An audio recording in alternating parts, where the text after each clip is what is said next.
I read Gabrielle Union. She said her and her husband split everything 50-50.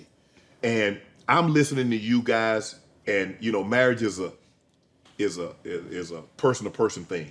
What works in their marriage might not work in this marriage, and it might not work for you guys. So what are your thoughts, Tab? Let me get you first. What are your thoughts on you guys splitting things 50-50?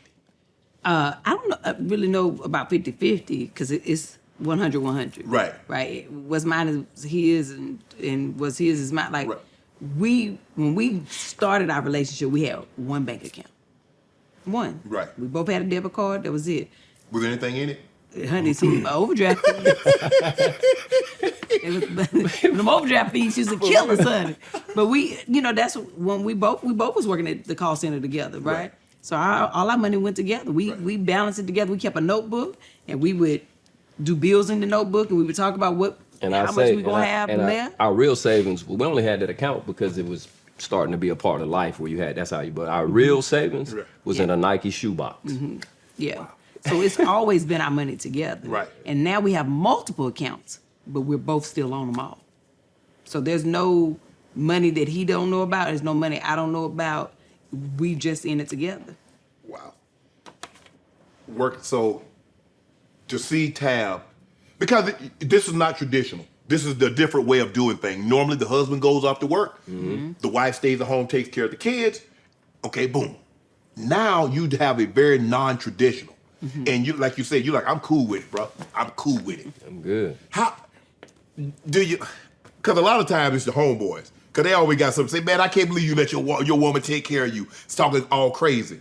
But because you had known her for so long, mm-hmm. and you guys had been together for so long before, it didn't even bother you, did it? Nope. And that's why. And you just summed it up. It didn't. I only know one other couple like me and my wife that knew each other so long and grew up together. So, and I really kind of keep my circle tight. Gotta be I don't really, I don't really, so I haven't encountered too many people in my immediate circle. Mm-hmm. I've had quite a few people, especially when I moved here to LA, to kind of tell me that we weren't gonna make it and, you know, all this because it's just impossible. Right. I'm a country boy, you ain't seen the city yet, you don't know what kind of women out here, that type of thing. But when I came out here with a goal, right? And that goal was for us to make something out of nothing, mm-hmm. right?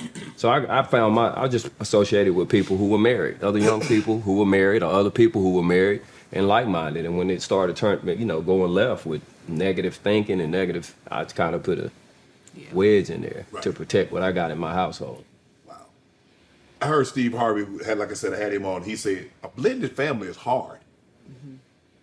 How was it, your daughter accepting Tab and Tab understanding? Because I think the thing is that you hear a lot of kids, you're not my mom, you're not my dad. Like, I'm going to tear your tail up like I'm your mom or your dad, you better hush.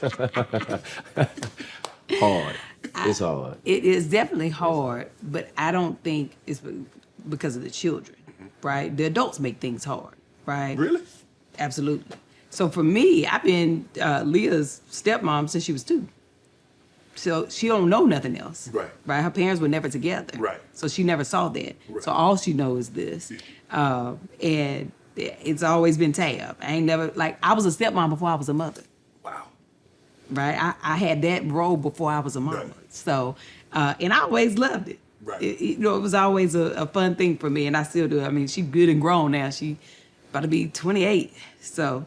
Wow. She grown, but yeah. And it's hard because of just, even too, with us moving mm-hmm. and separating ourselves, there's a culture in North Carolina of how you raise kids. Right, absolutely, in the South. Yeah, then there's a difference, and we didn't necessarily bring everything with us on how we wanted to raise our kids mm-hmm. to LA. A lot of it. But we brought a lot of it, but there are some indifferences, right? So when those two worlds, it's they collide, the adults have a problem with it. You get what I mean? So. We also learned as we were parenting our children that we had together, we were learning that, oh wait, just because this is how it was for us, this don't work for our kids. Right. And there was a lot of things I wanted to You can't discipline your kids like you got disciplined. Nah. You going to jail. You going to jail. It's as simple as that. You going to jail.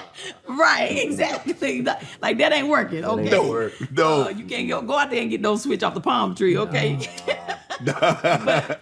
but it was just different. And I think also not being in North Carolina, you know, with my stepdaughter, where she was still living with her mom, and we were here, even that was hard. Right. Right? But we made it, of course, work the best that we could. Because we went a lot of years with no money. Right. You know what to do. Hit the subscribe button and become an official member of Club Shay Shay, where we do something before two something.